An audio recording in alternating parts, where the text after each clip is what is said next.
भोजन के बाद सभी मुसाफिर ठंडी चांदनी के नीचे सराय के आंगन में बैठे बातें कर रहे थे। उन्होंने कई राज्यों और देशों के बारे में बातें की। सभी एक दूसरे को अपनी यात्रा की जानकारी दे रहे थे। अगले दिन की यात्रा के लिए भी तैयारी की गई। गरीबिन ताई, जो कि 60 साल की थी, रसोई का काम समाप्त करके आई। उसके पति गुजर गए थे। वह सराय चलाकर अपना गुजर बसर करती थी। उसका व्यापार भी अच्छी तरह से चल रहा है। वरहा गांव में ताई दिन रात सराय में काम करती, यात्रियों को भोजन कराती और भोजन के बाद उन्हें फल भी देती थी। वह यात्रियों को कहानियां भी सुनाती थी, जिससे यात्रियों का मनोरंजन होता था। यात्रियों को उसकी कहानी सुनकर आनंद प्राप्त होता था, इसलिए वे अक्सर उससे कोई कहानी सुनाने का अनुरोध किया करते थे। कोई कहानी तो सुनाओ ताई, एक यात्री ने आंगन में बैठी ताई से अनुरोध किया। हाँ ताई, कोई कहानी सुनाओ। तुम कहानी सुनाती हो तो यूं लगता है कोई वीणा बजा रहा है, दूसरे यात्री ने कहा। हाँ ताई, मुरली की धुन जैसी है तुम्हारी वाणी, सुनते ही नींद आ जाती है। सुनाओ ना कहानी, तीसरे यात्री ने कहा। ताई मुस्कुराकर कहने लगी, एक समय की बात है। कौशल राज्य के राजा आर्यक का शासन था। उनकी 3 पत्नियां थी, सूर्यकला, चंद्रकला और शशिकला। तीनों बहुत रूपवती भी थी और कोमल भी। लोग उनके रूप की तुलना 7 चमेलियों से करते थे। एक दिन आर्यक राजा सूर्यकला के साथ बगीचे में टहल रहे थे।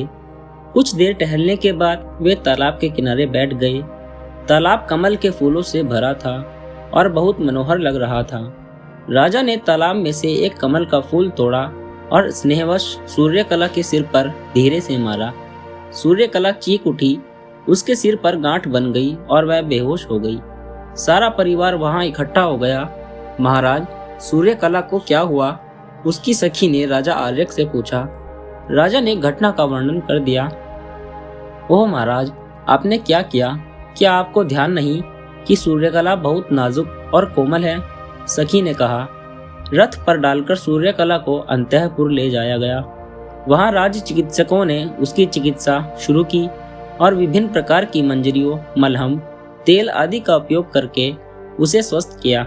उसके प्राण बच गए। राजा ने उसे विश्राम करने की सलाह दी और उसका सिर कोमलता सा सहलाकर अपनी दूसरी पत्नी चंद्रकला के पास जा पहुंचा। चंद्रकला ने देखा कि राजा आर्यक उदास है, तो वह उसे प्रसन्न करने का प्रयास करने लगी। चंद्रकला की हंसी से आर्यक की मन स्थिति में थोड़ा सा बदलाव आया। दोनों झरोखे के पास बैठे थे। चंद्रकला ने आर्यक के हृदय पर सिर रखा हुआ था।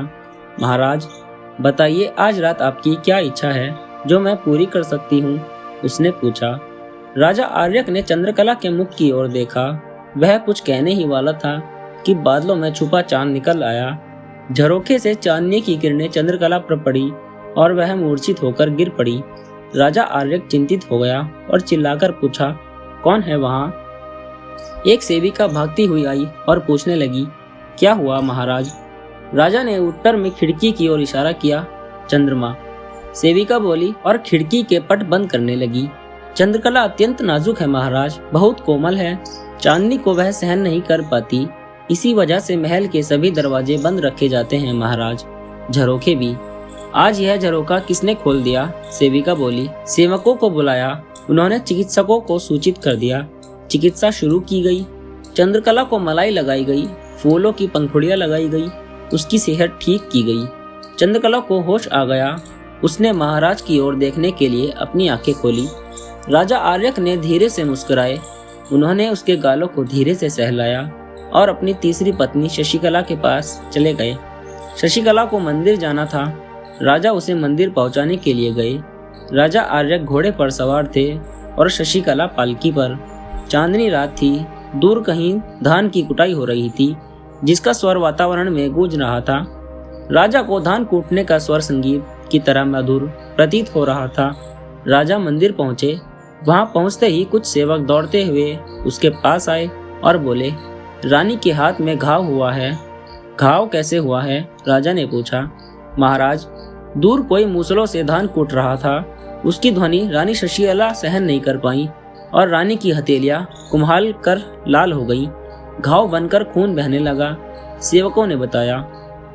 राजा आर्यक आश्चर्यचकित हुए। दौड़कर वह शशिकला के पास पहुंचे। शशिकला ने अपने हाथों को देखते हुए उसकी आंखों में आंसू भर आए। शशि, राजा ने पुकारा। महाराज कहते हुए शशिकला आर्यक के हृदय से लग गई। राजा ने उसके दोनों हाथों को पकड़ा हुआ था। शशिकला के हाथों में सूजन थी, घाव था और खून बह रहा था। शशिकला की सखियां दौड़ते हुए आईं। वे चांदी की कटोरियों में चंदन और सोने की कटोरियों में दूध ले आईं। शशिकला के हाथों को दूध से साफ करके उन्हें फूल की पंखड़ियों से चंदन लगाया गया। राजा ने सैनिकों को भेजकर धान की कुटाई बंद करवाई।